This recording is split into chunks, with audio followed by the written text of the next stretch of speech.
de Jenny vient le perturber dans sa routine, lui qui ne veut rien savoir de cette fille à l'optimisme agaçant et pourtant inexplicablement attiré par elle.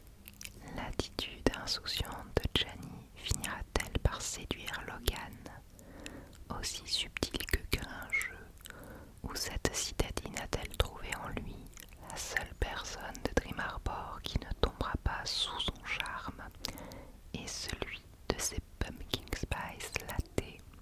Une romance cosy, small tone, avec des héros grumpy X Sunshine et la garantie d'un happy ever after. Ça résume très bien. Et je te rassure, il n'y aura pas de spicy dans cette lecture chuchotée.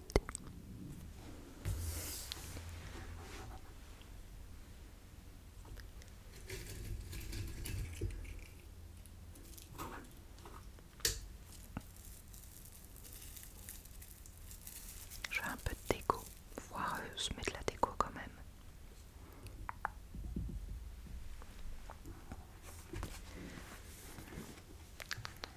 C'est parti.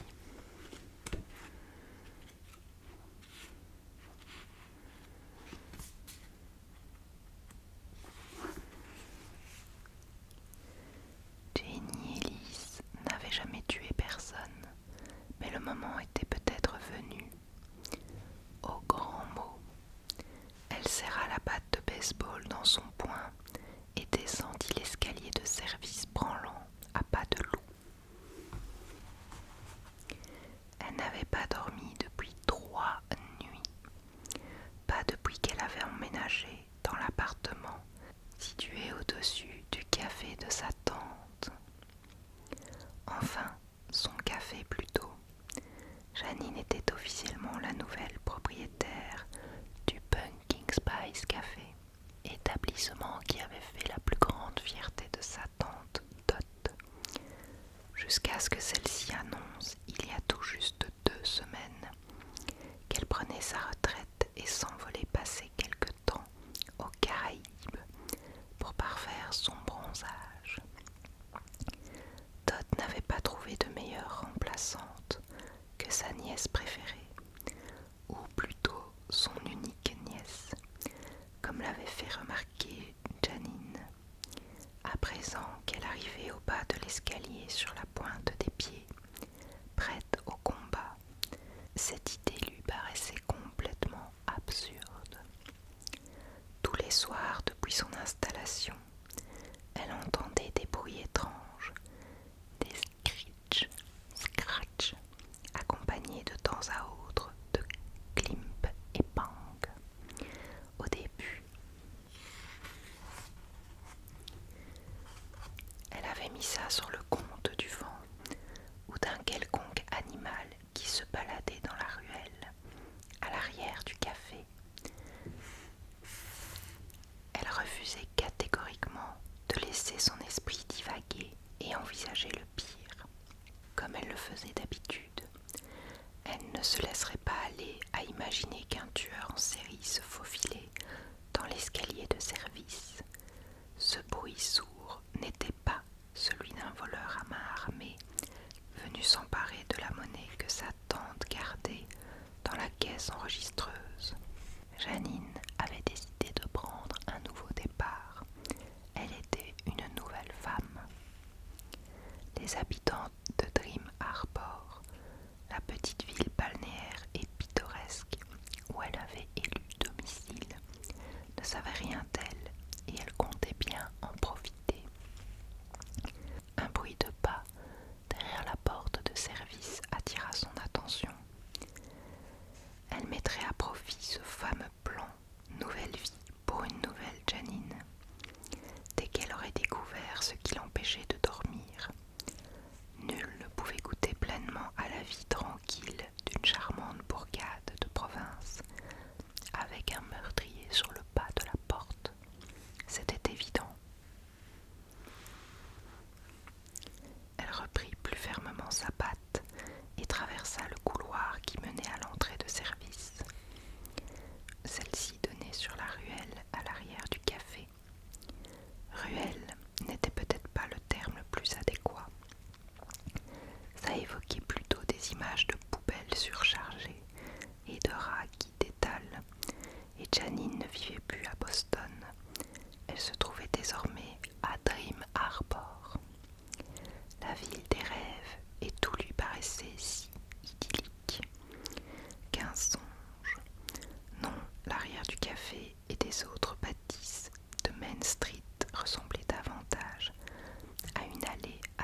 sans sommeil, elle avait du mal à tenir le coup.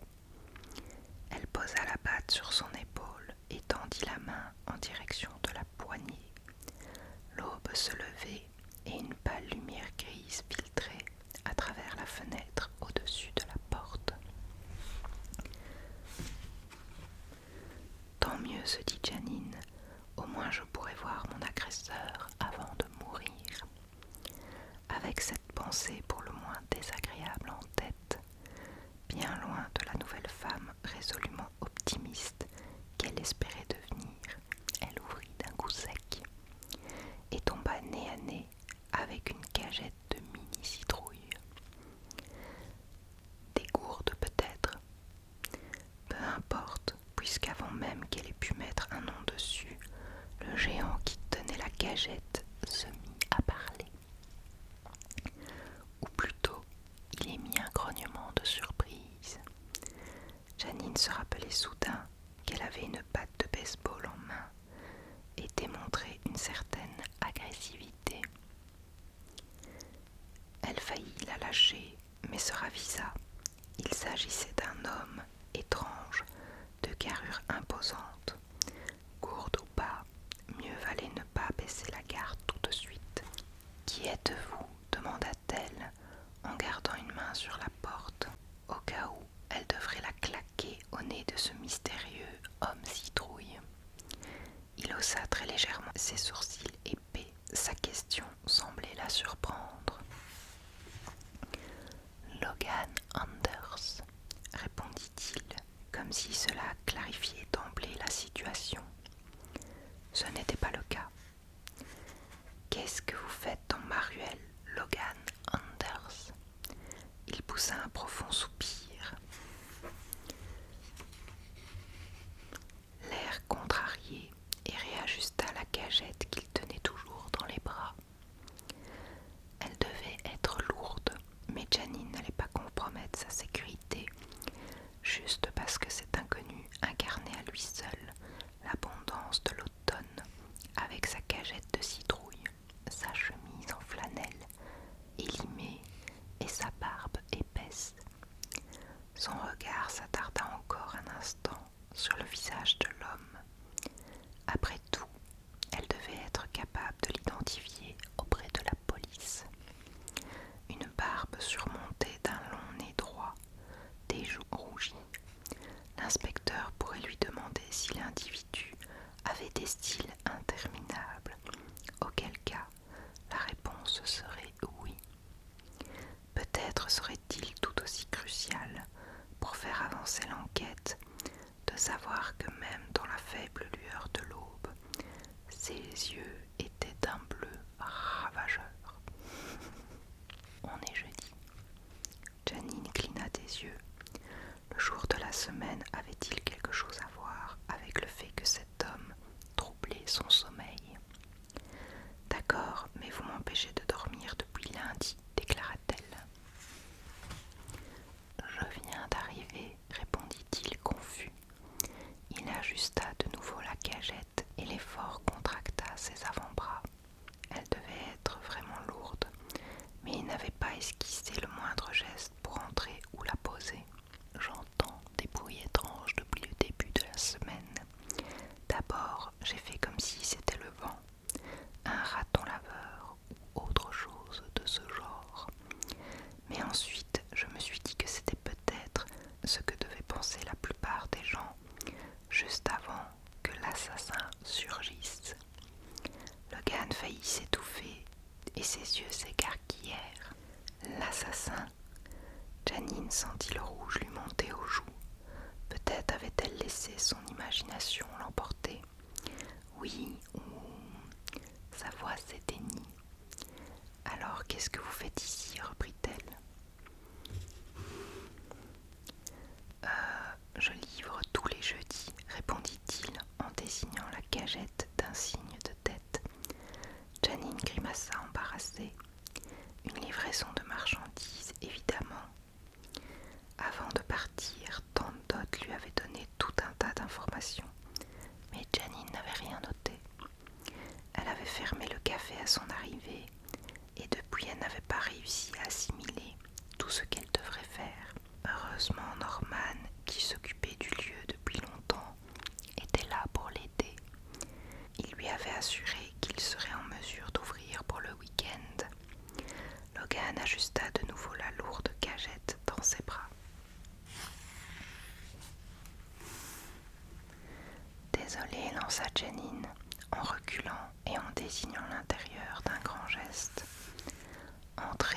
va trouver un endroit où mettre ses citrouilles. Logan resta un instant immobile dans l'encadrement de la porte, son regard passant alternativement de Janine à la patte qu'elle tenait encore sur son épaule. « Mince, désolée, je ne vous assommerai pas, c'est promis. » Elle esquissa un sourire rassurant, mais il ne bougeait toujours pas. « Écoutez, je suis vraiment confuse. J'ai cru que vous étiez un meurtrier. Ne le prenez pas personnellement. Je n'ai pas dormi depuis 3 nuits. Quelque chose faisait du bruit là derrière, je vous le jure. Et puis j'essaye encore de me faire à toute cette histoire d'héritage et de reprise de ce café. » Logan la fixa indécis. Mince, elle l'avait déjà effrayée. Plus d'une fois dans sa vie, Janine s'était entendue dire qu'elle était intense. Elle était même certaine que ce qualificatif figurait sur l'un ou l'autre de ses bulletins de notes. Mais elle comptait bien travailler là-dessus. Ça faisait partie intégrante de la personnalité de la nouvelle Janine. Bavarder moins, cogiter moins, être moins intense. Elle reprit une profonde inspiration et expira lentement. La nouvelle Janine était calme, détendue, une sympathique patronne de café, toujours le sourire aux lèvres, prête à vous servir votre boisson préférée. À 1000 lieues des théories de tueurs en série, des dernières nouvelles de la fonte de la calotte glaciaire ou des 18 tâches qu'elle devait effectuer avant la fin de la journée. Elle essaya de convoquer les ondes de l'esprit libre de Dot, même si, au fond, elle aurait aimé que sa tante soit un peu moins décontractée et ses instructions un peu plus explicites. Elle tenta un sourire plus tendre, plus doux. La sensation sur son visage était étrange. « Entrez, je vous en prie, ça doit être lourd. » Logan fit un petit signe de tête comme pour confirmer. « D'habitude, je les laisse là. » Ah, ce n'était donc pas son monologue qui l'avait effrayée.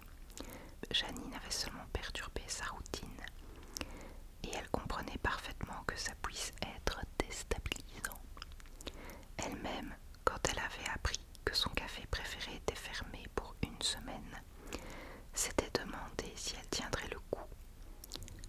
Pas à cause du manque de caféine. Boston regorgeait de café en tout genre, mais elle avait ses petites habitudes. Elle avait été d'humeur massacrante toute la semaine.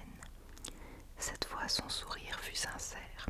« Eh bien, puisque vous êtes ici et que je suis réveillée, que diriez-vous d'un café ?»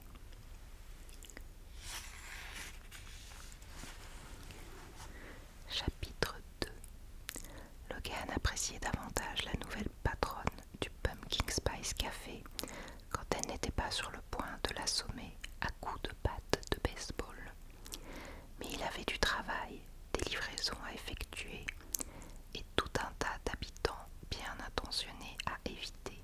Il n'avait pas le temps de s'asseoir pour prendre un café avec Janine au lever du jour, et pourtant il lui semblait impossible d'y échapper, ni d'en placer une. Depuis qu'elle avait insisté pour qu'il entre, la nièce de Dot n'avait pas cessé de parler. Tous les jeudis, depuis 5 ans, depuis le jour où il avait commencé à s'occuper de la ferme, Logan déposait 4 cagettes pleines de fruits et de légumes devant la porte de service du café. Il aimait être en ville avant que le soleil se lève et que les gens sortent. Il aimait achever son travail avant que les commerces n'ouvrent. Logan n'était pas du genre à faire causette. Il détestait parler de la pluie et du beau temps. Les derniers ragots ne l'intéressaient pas et il désirait encore moins y être mêlé.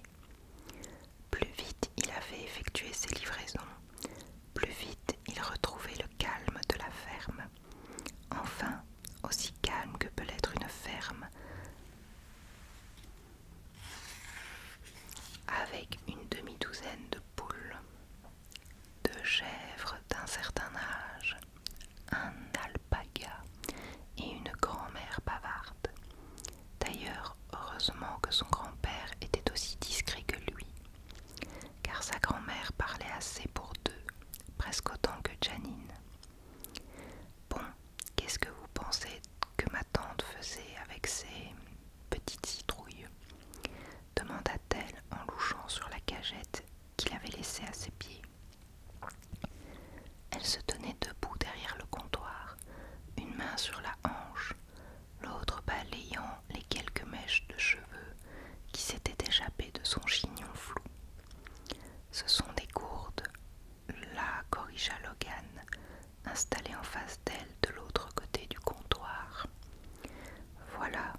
ce que je me disais, mais ça ne se mange pas si. Il manqua de rire, mais il était encore trop contrarié. Non, ça ne se mange pas. Le regard de Janine s'attarda sur les 3 cagettes qu'il avait portées à l'intérieur au lieu de les laisser à leur place devant la porte, là où il aurait aimé pouvoir les poser ce matin, comme il l'avait toujours fait. Je suppose que les autres fruits et légumes servent à préparer les smoothies qu'elle a ajoutés à la carte. Logan acquiesça. Les habitants de cette ville tenaient à leurs smoothies et ce n'était pas lui qui allait s'en plaindre. Ça signifiait que le café avait absolument besoin de grandes quantités de produits en provenance de sa ferme. C'était bon pour les affaires. Les gourdes sont purement décoratives, dit-il, leur épargnant ainsi à tous les deux une nouvelle série de devinettes. Le regard de Janine s'illumina, comme si Logan venait de trouver une solution à tous les problèmes du monde. Il fit mine d'ignorer la fierté qui lui gonflait la poitrine à la vue du visage réjoui de la jeune femme. Il n'avait pas ressenti ça depuis longtemps. Bien sûr, j'aurais dû y penser. C'est le manque de sommeil, conclut Janine en s'accoudant au comptoir, le menton dans les mains. Elle portait un vieux gilet trop grand aux manches, si longue qu'elle recouvrait ses doigts, par-dessus un t-shirt usé et un pantalon de pyjama. Logan était presque certain que ce dernier était orné de motifs de hérisson, mais il s'efforça de ne pas y prêter attention. Il fit de même pour tout un tas d'autres aspects de Janine, comme ses sourcils foncés et si expressifs, ou la façon qu'elle avait de ne jamais arrêter de bouger, lui préparant son café avec des gestes rapides et précis. Un modèle de contradiction. Elle semblait à la fois efficace et complètement perdue. Elle avait le sourire facile, mais se renfrognait tout aussi aisément, et chacune de ses émotions se lisait dans ses grands yeux bruns sombres comme son café. Janine se passa une main sur le visage, rompant le charme. Depuis quand la contemplait-il? Elle bâilla et s'étira, bras tendus au-dessus d'elle. Le mouvement souleva son t-shirt et dévoila la partie de son ventre juste au-dessus de l'élastique de son pantalon. Logan détourna le regard, hors de question d'y prêter attention. Quand il s'autorisa à l'observer de nouveau, elle avait retrouvé sa position, coude sur le comptoir. De larges cernes bordaient ses yeux, et ses cheveux bruns noués en chignon formaient un nid brouillon au-dessus de sa tête. La voir ainsi affalée, presque abattue, le bouleversait. C'en était même un peu dérangeant. Il n'avait pas le temps pour ça en ce moment. Il s'apprêtait à lui dire qu'il devait reprendre sa tournée de livraison, mais déjà elle s'était remise à parler. C'est tellement étrange, j'entends ces bruits toutes les nuits. Vous croyez que cet endroit pourrait être hanté? Logan manqua de s'étouffer avec son café. Hanté, répéta-t-il.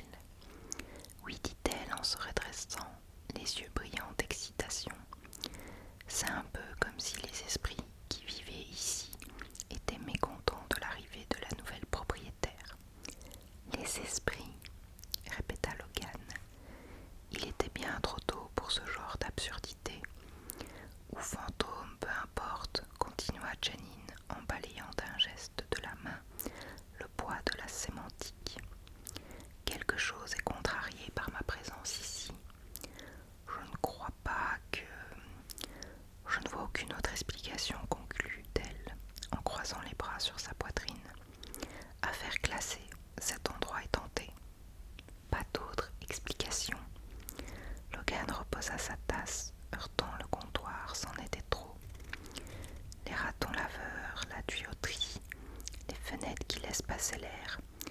Votre propre imagination, énuméra-t-il en comptant sur ses doigts. En entendant ces derniers mots, Janine plissa les yeux, mais il poursuivit.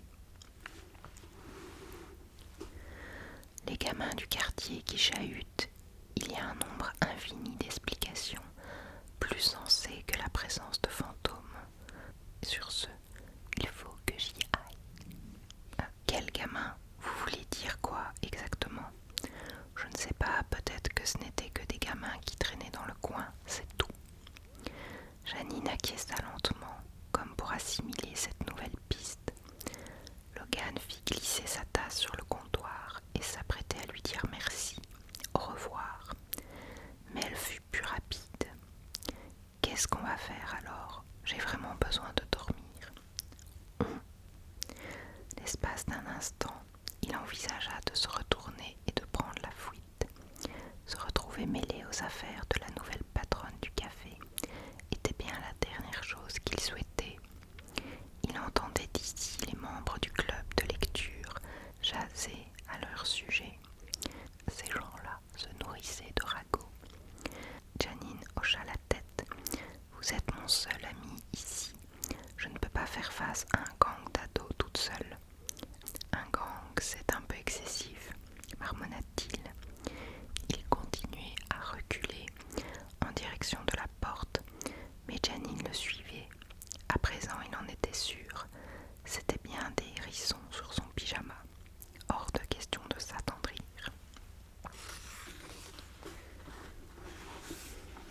S'il vous plaît, je viens juste d'arriver. J'ai l'impression de ne pas savoir ce que je fais et... Elle secoua la tête et ses mots restèrent en suspens. Désolée, ce n'est pas votre problème. Je vais me débrouiller, dit-elle, dans un sourire. De nouveau, quelque chose le toucha dans ce sourire forcé. Elle semblait complètement perdue. C'était évident, même si elle écartait les mèches de cheveux de son visage d'un air dégagé pour donner le change. C'était ça qui le perturbait, bien plus que son monologue incessant. Bon sang, vous devriez venir à la réunion municipale ce soir, conseilla-t-il. La réunion municipale. Il passa une main sur sa barbe.